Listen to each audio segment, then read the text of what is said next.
لا حلوه دي، تتعمل حالا دي. سوسته طماطم تاني بقى، الفلفل، فصين توم، ويا ريت بقى لو تقشرهم في السريع. طب بقول لك ايه، طبقه ملا، ها وديلي بقى المكرونه وزيت الحاجات دي في المطبخ، انا جايه. جاهزين لتجربه النهارده؟ يلا قولوا معايا كده، هبهركم. بصراحه عجبتني الوصفه دي، حاساها سريعه وخفيفه، تنفع في اي وقت، وفي نفس الوقت مكوناتها مش كتير، فيها خضار ومغذيه. بصوا تعالوا نجرب ونشوف بقى هتطلع معانا ايه المره دي. الناس بقى اللي بتقولي كنت اقولي مكونات علشان ما بتكونش واضحه معانا: بصلايه صغيره، لو في فلفل الوان زي ما قالت الشيف ناديه اوكي، مفيش بنستخدم فلفل اخضر، طماطميتين صغيرين، فصين توم، ومعلقتين صلصه، ومرقايه، وزيت وميه، وطبعا البهارات اللي هنحطها في الوصفه. انا شفتها كوبايه مكرونه، ولكن انا هزود المقدار شويه عشان يكفي تيتا وماما ويوسف وكده، وابشركم بتجربه ان شاء الله ناجحه. واهم من الشغل ظبط الشغل. زي ما شفتوا معايا في الوصفه ان هي معموله في طاسه، وانا ما عنديش الجراءه اخد اي طاسه من طاسات ماما تيفال، قررت اعملها في حله. ولكن المميز فيها برضو ان كل المكونات هنحطها في حله واحده. الكوبايه اللي هنعاير بيها المكرونه هنحط بيها الميه. هننزل بالمكرونه في الحله، زودت نص كوبايه قلت عليها من الطماطم، فلفل، بصل، فص ثوم، فص ثوم تاني، معلقتين صلصه، لا خليهم بقى 3 معالق علشان انا زودت زي ما قلت لكم في المكرونه، يعني ما عملتهاش بنفس مقدار الوصفه اللي انا شفتها بالظبط. نص معلقه ملح، انا عن نفسي مش هحط غير ملح وفلفل، ربع معلقه فلفل كده، وواحده مرقه خضار.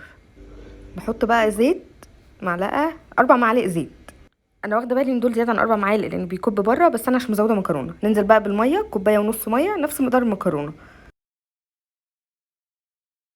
على نار عاليه بقى لحد ما يبتدوا يغلوا. وبعد كده نقلب بقى كل الكلام ده مع بعض. زي ما انتوا عارفين ما اقدرش ما احطش التاتش بتاعي، هحط شويه سكر بس كده عشان الصلصه ايه ما تكونش فاهمني طبعا.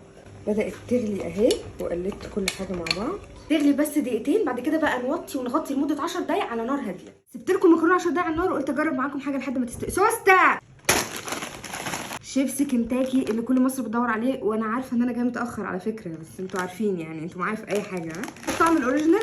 هو سوسته راح تجيب الزنجر، بس يعني خلينا نجرب ده. يوسف اضطر استعين بيه بقى في الدوق، انتوا عارفيني يعني. اوكي ندوق واحده غير دي. بصوا يا جماعه، لما تلاقوا شيبسي فيه الحته دي حتى لو كلها سليمه محدش يدوق، محدش ياكلها، فبلاش منها ماشي.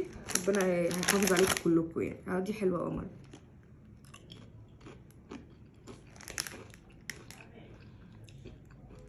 ايه ده؟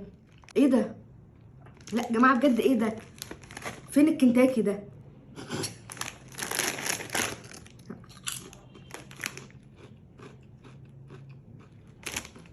جماعه الكنتاكي اللي موجود في الكيس ده حقيقي هو بس الموجود على الصوره. ايه ده؟ فاكرين الشيبسي بتاع الفراخ بتاع زمان؟ انا واثقه ان انتوا افتكرتوه وانا بقول احلى منه بكتير يا جماعه. يلا نشوف المكرونه. طب مش هدوق انا؟ صحيح، معلش معلش، سلام. خد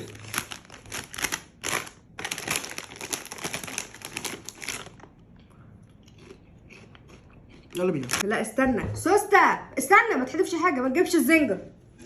تعالوا بقى نشوف ده بعد ما سبتها حوالي 13 دقيقه لاني نسيتها.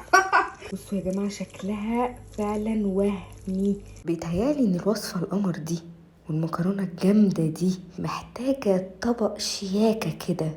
ايوه، من اللي هو بيبقى في النيش ده، عارفينه؟ بيتهيالي يعني المكرونه لو حطيتها على الطبق مش هتبين شكله، فمحدش هياخد باله يعني. بيتهيألي بقى القمر ده هيبقى لايق قوي على المكرونه اللي انا عاملاها. لا بصوا معايا على العظمه اللي انا عملتها. بصوا بصوا كده، استوت وبقت تحفه، والخضار اتهرى. يلا ندوق بقى وهي سخنه. هي فين البت دي؟ انت يا بت، ايه الكركبه اللي عاملاها لي في المطبخ دي؟ ماما حماتك بتحبك. تعالي دوقي المكرونه اللي انا عاملاها دي. فين ده؟ هتبهرك، بس ادوق المعلقه دي.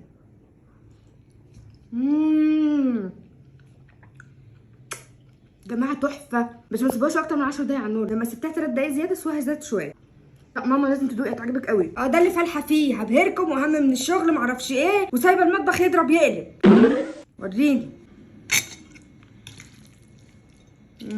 بس عجنت منك. طب دوقي بس وايه رايك؟ ايه رايك؟ ابهرتك؟ حلوه، بس عارفه كانت عايزه كمان ايه؟ ايه ده؟ ايه يا ماما؟ ايه ده؟ مكرونه وحشه ولا ايه؟ ايه الطبق ده؟ جبتيه منين؟ انا ازاي نسيت حاجه زي دي؟ جبتيه منين انطقي؟ انا هشرح لك كل حاجه، ده عشان الفيديو، عشان خاطر بس انا عايزه افهم. انا عايزه افهم. انت ثانيه واحده هثبت لك حاجه قد كده زي ما انت في يا بت، زي ما انت ما تتحركيش، انا هشرح لك وافهمك كل حاجه.